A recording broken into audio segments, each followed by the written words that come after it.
Hindi biro ang pagkakaroon ng mga sakit tulad ng diabetes at hypertension. Bukod sa namamana, maaari rin daw itong makuha sa pamamagitan ng pagkain ng matatamis, matataba at mamantika. Acquired usually, ano yun? Ano mga nadidevelop mo sa akin? So yun nga, it's more lifestyle. So hypertension or high blood pressure, high cholesterol levels, dyslipidemia, diabetes is one, heart disease. Yung mga nandun sa dialysis, lahat yun tinamaan ng sakit because of poor eating habit. Pwede mo ba sabihin? Hindi ko masasabing lahat, Hindi. no? So pero malaking bagay din siguro kasi halimbawa ang diabetes yun ang pangunahing sanhi ng kidney disease sa Pilipinas, no? So ang diabetes nabanggit natin hindi lang siya genetic, so mas marami ngayon acquired. Sa katunayan, kasama sa naitalang 10 sakit na nakamamatay sa buong Pilipinas, ang sakit sa puso, hypertension, diabetes, at sakit sa bato. Kaya naman pataas ng pataas ang bilang ng mga karamdamang maituturing na lifestyle diseases. Hindi nga maganda. So, especially kung meron ka ng sakit, like kung may high blood ka na, kung may diabetes ka na, if you're taking some medicines para sa kidney disease mo, dapat iwasan na yung mga maaalat. Kailangan iwasan na yung matatamis. Because some medicines which we give can cause diabetes or can cause high blood sugar. And kung yung diet mo, nagdadagdag ka pa rin ng asukal, baka tuluyang magkaroon ka na ng diabetes. Ang problema talaga ay kung paano sasanayin ng sarili sa wastong pagkain o di kaya'y pag-aralang pumili ng mahusay sa mga pagkaing makabubuti o makasasama. Pwede naman daw kumain ng maalat, mataba o matamis, basta wag lang sa sobra. Well, anything naman that is lampas sa masama siya. May hangganan ng lahat, yun ang Kaso ang tayo, hinihigit mo yung hangganan eh. Posible rin daw na hindi alam ng isang tao kung gaano karami ang pwede niyang kainin sa loob ng isang araw. Halimbawa na lamang daw ang tinatawag na nutritional facts at recommended daily allowance na nakapaskil sa bawat pakete ng produktong ibinebenta sa merkado. There is a requirement to put up some form of nutrition information. Basically, ang pinapakita doon kung ano yung laman ng produkto. So usually you have the 3 main macronutrients, which is your carbohydrates, your proteins, and your fat. So under carbohydrates, yung pertinent doon would be the sugar content, the fiber content of the food, syempre protein and the fat.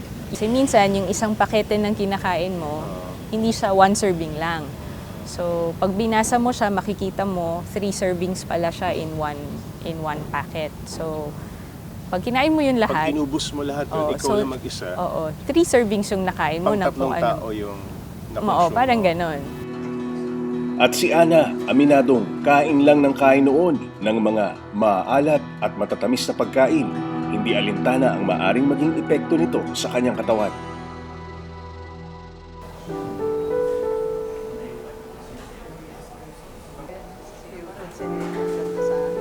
Makalipas ang 4 na oras, natapos na rin si Ana sa isa na namang dialysis session.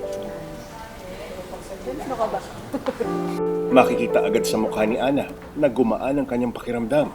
Nakakangiti na ulit ito.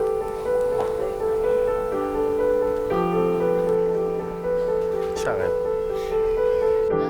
Sa labas ng Hemodialysis Center, may karagdagang dahilan pa para gumiti. Binisita si Ana ng 2 niyang anak. Patay anak mo? Karaniwan ba silang pumupunta dito sa dialysis? Minsan lang po. So bihira to. Oh, lapitan mo na yung nanay mo. Ngayon ka lang pumasyal dito? Kailan yung huling pasyal mo? Matagal na? Linggo po. Nung linggo? Nasaan yung kapatid mo? Kasama mo ba? Yung lalaki? Tawagin mo na si Bunso. Kasi, nagpapaba na tayo. Yung kanina, para kang umiiyak sa sakit ba? O di ka makahinga? Hindi po ako makahinga, tapos biglang sumakit po ang ulo parang sa sabog. Parang sa sabog. Normal ba yan? Nararamdaman ng isa nagda-dialysis? Minsan po, pangatlong beses ko na po yun.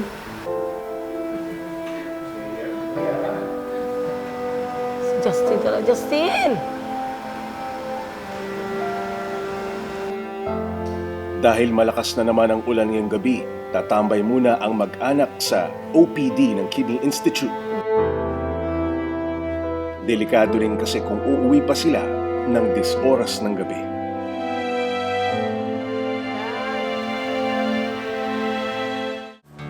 Ang pinakamabisa at pinakamainam na pangontra sa pagkasira ng bato ay ang prevention. Ngayong Hulyo ang tinalagang National Nutrition Month. Kaya naman ikinakalat ng iba't ibang ahensya ng pamahalaan, lalo na ang DOST, FNRI at DOH, ang mga guidelines para sa wastong pagkain para maiwasan ang mga nakamamatay na sakit. So the plate consists of they call it Go, Grow, and Glow. Go, which means it gives you strength.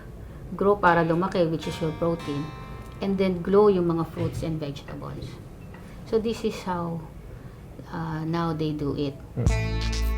Mahalaga raw na maiwasto ang ating mga kinakain dahil sa pwedeng makuha na ang mga sakit dahil sa klase ng pamumuhay at hindi na raw basta-basta namamana. Pag may family history ng diabetes, mataas din yung chance na magkaroon ka rin ng diabetes. Pero mas marami kasi nangyayari kabaliktaran. Wala sa pamilya nila Nade-develop. diabetes. Anong tawag dyan? Yun na yung acquired. Ang acquired It's is... dala ng pamumuhay, ng lifestyle. So, kakulangan ng activity, ng paggalaw, saka yung sobra sa pagkain, pagkonsumo. So, pag yung hindi balanse yon, dalawang yon, yun na. Kung may high blood yung pasyente at kumain siya ng maalat, then mas pwedeng maging worse ang blood pressure control niya.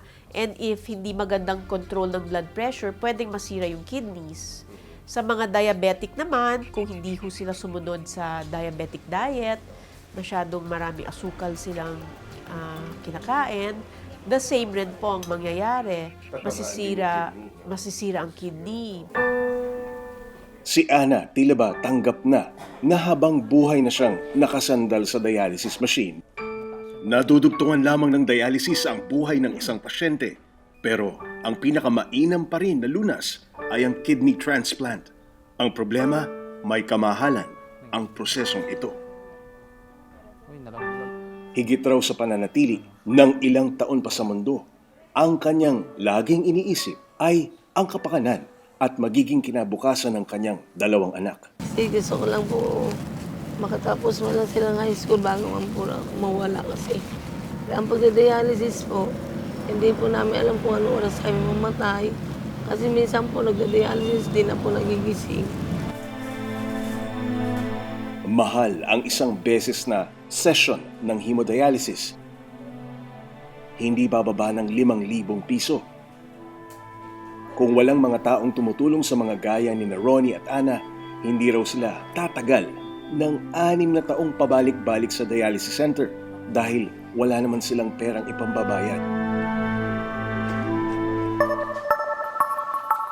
Para masigurong masigla at maayos pa ang mga bato, kailangan ng regular na check-up.